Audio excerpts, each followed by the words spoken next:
Trail End is a town that lives up to its name. It's a sleepy hamlet nestled between the banks of the Tennessee River and the foothills of the Appalachian Mountains. During the warmer months, it caters to all types of outdoorsy folks looking to leave civilization behind for a long weekend. A year ago, I was one of those weekend warriors.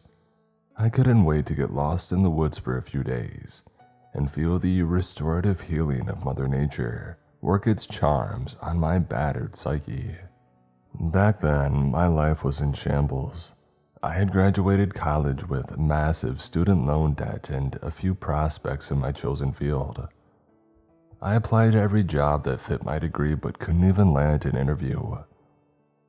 Needing money, I took a day job to help pay the bills until I could find something more permanent. 6 months later, I was still at my day job, and most of my prospects had dried up. Worse, the stress from my day job was eating my soul.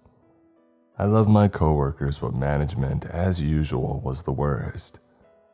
Every encounter, no matter how benign, left you feeling emotionally drained.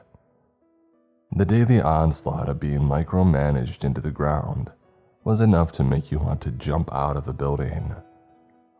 I'll give our company credit for one thing. They made the office building windows hard to break, and thus they saved countless lives. On top of that, my significant other Charlie and I were at an inflection point. We both were pondering the future, and only one of us was curious if it included the other person. In our best moments, our bickering was playful and fun. But lately, that had all started to curdle into bitterness and anger. Suddenly, my home went from being a refuge to a black hole of suck. At the time, it felt like my life was darkening. I wasn't sure if I had a light to see my way out. Our trip to Trail End was very much needed for a multitude of reasons. I was hoping to not only unwind and relax in the woods, but also to reconnect. If the trip went well, my relationship had a fighting chance. I didn't want to think about what lay ahead if things went sideways.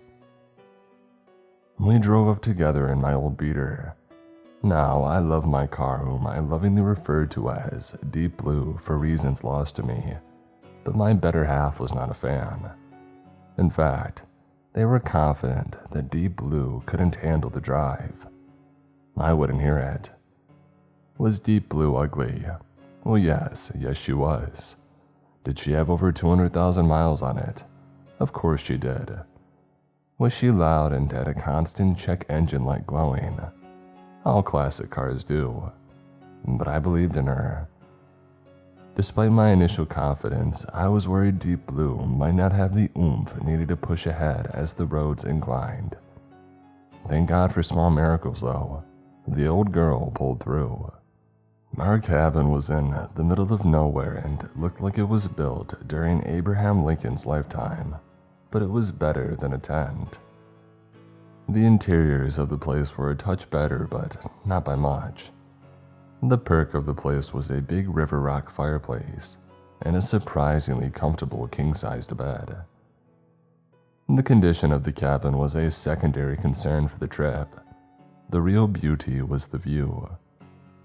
From the cabin's front porch, you had a view of a golden valley filled with tall sweetgrass that swayed in the breeze. There was a wooden walkway that cut through the grass and led down to the banks of the river. It was a sight to behold. On the opposite side of the valley was a dense piney woods, so thick with trees that got dark hours before the rest of the valley did. When the wind blew, you could hear it push through the millions of pine needles, and it sounded like the ocean. If you closed your eyes, you could trick your brain into thinking that you were near the beach. It was the self that I needed to help heal me. As we brought in everything from Deep Blue and set up the cabin, we thought that we should head down into town and grab some supplies. We needed the essentials: chocolate, marshmallows, and graham crackers, but also like real food, water, and beer. I was going to grab a couple of cords of wood for both the fire pit outside and that inviting fireplace inside. I could already feel the tension melting away. Charlie and I both could. We stopped at Eddie's shack, the local general store, and picked up everything that we would need for the long weekend. It was fun, actually. We joked around like we had at the start of the relationship. Nobody put on airs. We were goofy and lovey and remembered that we still liked one another. If this was a portent of the weekend ahead, I was ecstatic. And then we met Eddie. Eddie was straight from small-town central casting. He was older, though how old, who could tell. His salt and pepper hair was tucked underneath a weathered Bass Pro Shop trucker's hat. He wore a red and black plaid shirt that looked well worn, with black suspenders pinning it down to his shoulders. Honest to God, when we saw him, he was whittling a block of wood into the shape of an old-timey truck. "The city folk?" Eddie asked without looking up. "How can you tell?" I asked. He just laughed. I stole a glance with my partner and rolled my eyes. "Where are you staying?" "The cabin up near Chimney Valley," I said. "A nice spot. You up to fish, hunt, or camp?" "Relax," I said. "A good place to do that." "Well, aren't you two a good-looking pair?" Eddie said, finally looking up. We both blushed a bit. "Thank you," Charlie said with a smirk. "I think so too." "You ever been up this way before?" Eddie asked, finally putting down his whittling and ringing up our supplies. "Nope," I said. "First time." "Beautiful country," he said. "It really is amazing," Charlie said. "We're above the Whippoorwill Trail. I can't wait to walk through that field, so many pretty wildflowers." "Yeah, I saw some pictures on Instagram of the fireflies in the field at night," I added. "I think we should walk down there later and see it firsthand." Eddie chuckled to himself and shook his head. "Not as good as advertised?" "Oh no, it's pretty enough," he said. "But if I were you, I wouldn't go wandering in the valley at night. Not at all." "What, wild animals?" Charlie offered. Things like that, but not that," came the reply. "What does that mean?" I asked. "You have any idea how old those woods are? That mountain range? It's older than Jesus himself," Eddie said, adding another whistle. "Older than the good Lord and deeper and darker than the pits below itself. Lots of things out there that we don't know about." I looked at Charlie and my eyes screamed. We should leave, but Charlie wasn't quite ready. I saw that inquisitive look on their face and knew that we weren't going anywhere. Charlie had been hooked by Eddie's ramblings. "But you're only thinking on one thing out there, right?" Charlie asked. Eddie nodded as he bagged the marshmallows. "Yep, I'm thinking of one specific creature that I would avoid." "Are there others that you would invite in for tea?" I asked, trying to bring a little levity to a story that was taking a bleak turn. Eddie laughed. "Nah, not really. Besides, I'm not a tea drinker myself. More of a bourbon man." "What's the creature?" Charlie asked. "Well, they come as fireflies," Eddie said as he put the chocolate bars in the bag. "But they don't stay that way. That's how they get around, how they blend in. Once they change, though, hoo boy." I wanted to say that I don't remember seeing any monsters on the Insta feed, but thought the remark would arrive at DOA. Plus, I wasn't sure that I wanted to learn more about these creatures or stories about these creatures. I know how my brain works. Later tonight, when Charlie inevitably falls asleep before me, I'll be stressing out about firefly monsters. "What is it?" Charlie asked again. Eddie looked up. His lower lip was bumped out from dip. His teeth bore the telltale staining of a habitual user. He looked at Charlie dead in the eyes and said, "The Maymen." "What the heck are the Maymen?" Well, I don't know exactly, but I do know to stay away from them. What do you know? Are they people? I asked, dreading the answer. Well, in a way yes, and in a way no, he said. I hear they look like a person but taller, and their eyes glow green, and that's how they blend in with the fireflies. But that ain't the worst part.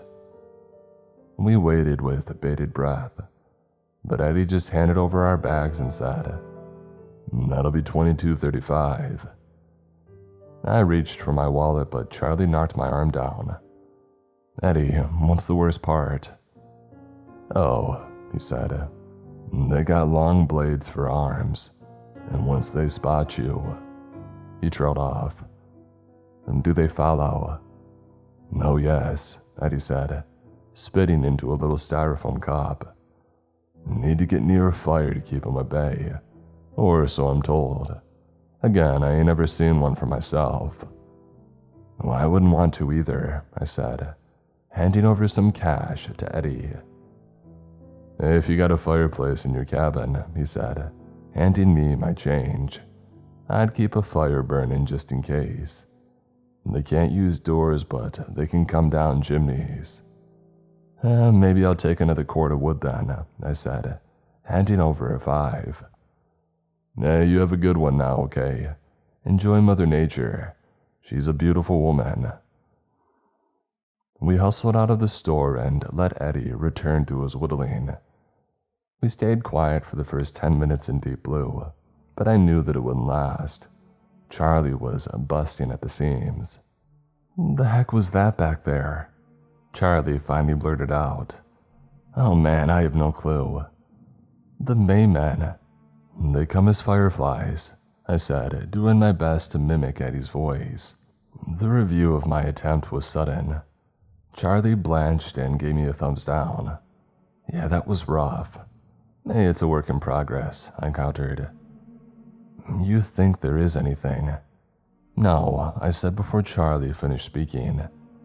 There are some backwoods stories designed by bored people to scare off tourists. Did it work? Charlie said, needling me. No, I lied. I don't think Eddie is a reliable narrator. Charlie laughed. Probably not. Hey, did you grab some booze back there? Yup. Why? It was Charlie's turn to mimic Eddie's voice. Well, I ain't much of a tea drinker myself. I'm a bourbon man. I glanced over at Charlie and nodded. Yeah, the impression was spot on. Of course it was, it always is. Charlie laughed and I did too. It was nice. When we got back to the cabin with some daylight still left, I wanted to get an early jump on dinner, but Charlie wanted to hit the trail before it got too dark. You don't want to walk in the river. I do, but, dinner. It'll be here when we get back. Should I start a fire? Prep a fire, Charlie countered.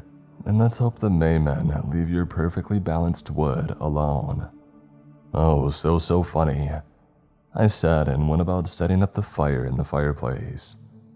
It was a smart idea to get this prepped. The walk through the valley to the river was longer than Charlie had thought, and we would both be starving by the time that we got back. Every little time saver helped avoid hunger taking hold. There was a wooden staircase from the cabin's property that led down about 50 stairs to Chimney Valley. The landing at the bottom was split into 3 different trails. The most popular and longest was the Whippoorwill Trail. It was a raised boardwalk that zigzagged through the tall grass and flowers of the valley and deposited you to the banks of the Tennessee River. The walk was stunning. As you descend the stairs, you can smell the valley below you. The rush of the river is audible from so far out, and that noise mixes so well with the calls of birds and buzzing of bees. The valley was blooming and countless wildflowers of different colors were all around us. You were surrounded by life, and it was mesmerizing. We got down to the river and dipped our toes in. The water was freezing, so we decided to try to tackle the swim tomorrow. We sat at the water's edge and just talked and connected with one another. It was what I needed. It was what I craved. It was also time-consuming though. Before we realized it, the sun had started to set. We really didn't want to hike up those stairs in the dark, so we started back towards the cabin. Despite our best efforts, I assumed that the night would catch up with us. When the sun sets behind the woods, it gets dark almost instantly. I couldn't help but think of Eddie telling us that these woods were deeper and darker than the pits below itself. By the time that we were halfway home, it was clear we would be doing most of this hike in the dark. It was okay though, because the valley was just as beautiful in the evening. A wind picked up and the tall grass around us rolled like ocean waves in the breeze. There were more stars overhead than I had ever seen before. You could still hear the rush of the river, constant and calming. Charlie and I held hands and slowly walked along the boardwalk. "This feels like a dream," Charlie said. "I can't tell you how much I needed this." "We needed this," Charlie corrected. "Yeah, we needed this," I echoed. We slowed our pace and just enjoyed being with each other. Charlie rested his head on my shoulder and we strolled along the boardwalk. I couldn't see the stairs, but I knew that we were getting close. The thought of climbing old, rickety wooden stairs in the pitch black was not appealing. "Look," Charlie yelled, pointing out into the grass. "My God, there are so many of them." I turned and saw the glowing lights of fireflies all around us. Green and yellow lights winked in the darkness. There had to have been thousands. It instantly transported me to my childhood. I spent summers on my grandparents' farm out in the country, and at night, I would stare out at the pastures as the fireflies arrived. I put my arm around Charlie and I gave a squeeze. "This is incredible," I said softly. "I'm so glad that we came down here tonight." "Yeah, me too." "I gotta get a picture," Charlie said, pulling out a phone. "Get close and I'll get a selfie with the fireflies in the background."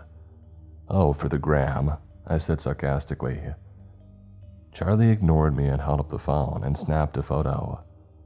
Unfortunately, the auto flash was on, and the burst of light nearly blinded us. "Ah," I said, rubbing my eyes. "Hey, my bad," Charlie said, trying to sound sincere but also laughing. "That was dumb of me." "Yeah, auto flash off," I said. "Sorry," Charlie said, switching it off. "I'll put it on night mode so it'll get everything, but you have to stand still for a few." "I'll manage." We tried again, and this time we weren't blinded by the light. Charlie pulled up the photo and gave a little squeal of approval. "Look at how many fireflies there are." I took the phone and I looked at the photo. We were surrounded by fireflies all around us. It really was an incredible photo. I always admired just how good Charlie was at taking photos. Even though it was just a selfie, Charlie managed to get so much depth to the shot. I was about to return the phone when something in the photo had caught my eye. I zoomed in on the space between Charlie and me and felt my body freeze.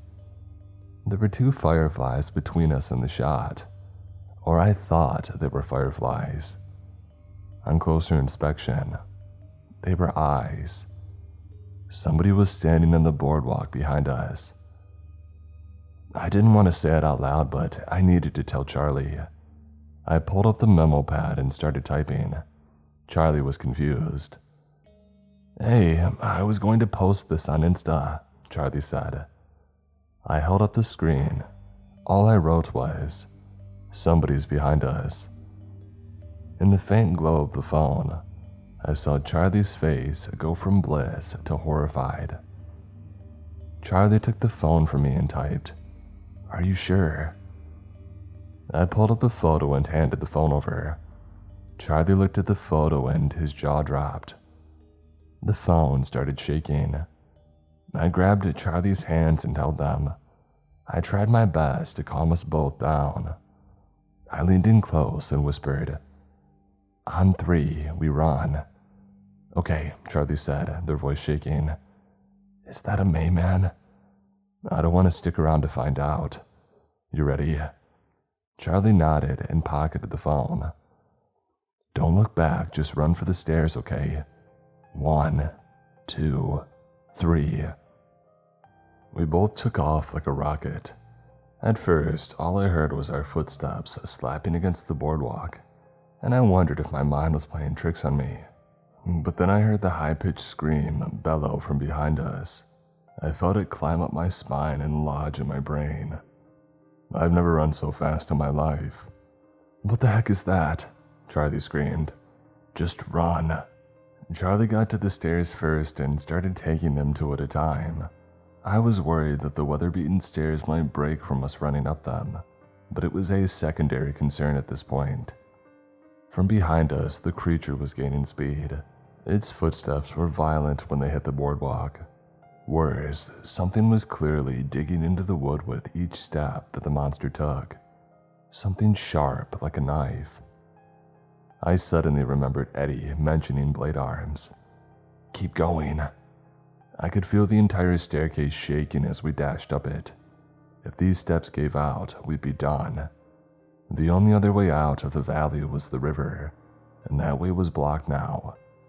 I was about 2/3 of the way up when Charlie had made it to the top. "Hurry up," Charlie pleaded. "Go inside the cabin," I yelled. "I'm right behind you." Charlie waited a second and then took off. I was nearing the top of the stairs when I felt the stairs shake below me. I looked back and saw those green eyes staring up at me.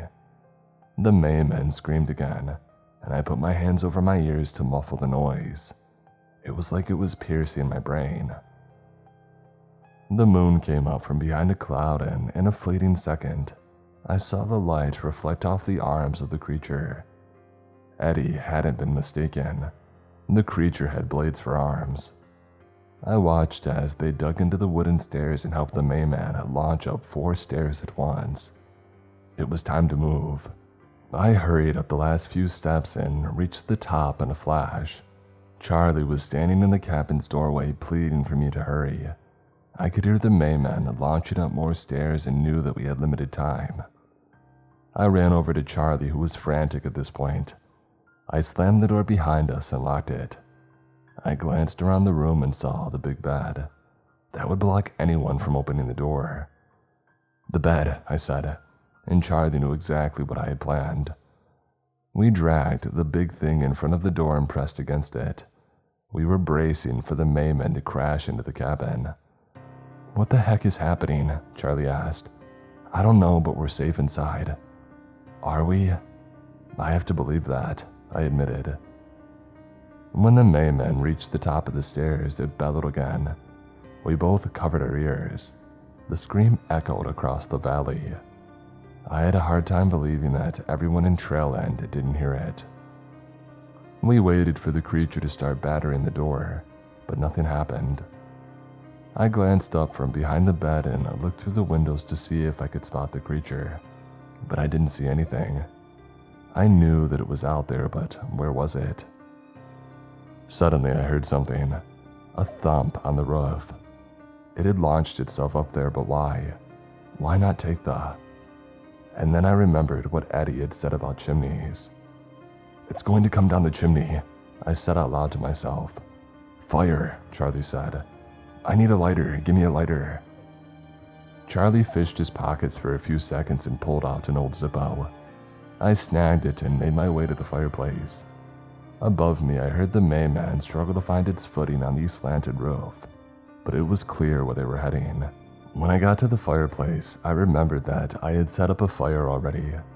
I started laughing at my dumb luck. My hands trembled as I tried to flick the wheel on the Zippo, trying to get a flame going. "Come on, come on." The Mayman reached the top of the chimney and let out another yell. I was so scared that I dropped the Zippo. "Come on," I said, scooping it back up and frantically spinning the flint. It would spark, but no flame caught.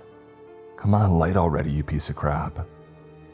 I heard the blade arms dig into the river rock at the top of the chimney. The Maymen would be inside the cabin in a matter of seconds, and we had blocked off the only way in and out. My heart raced. I could feel my blood rushing in my veins. My fingers desperately tried to coax a flame out of the Zippo. I could hear the Mayman push its large body into the chimney.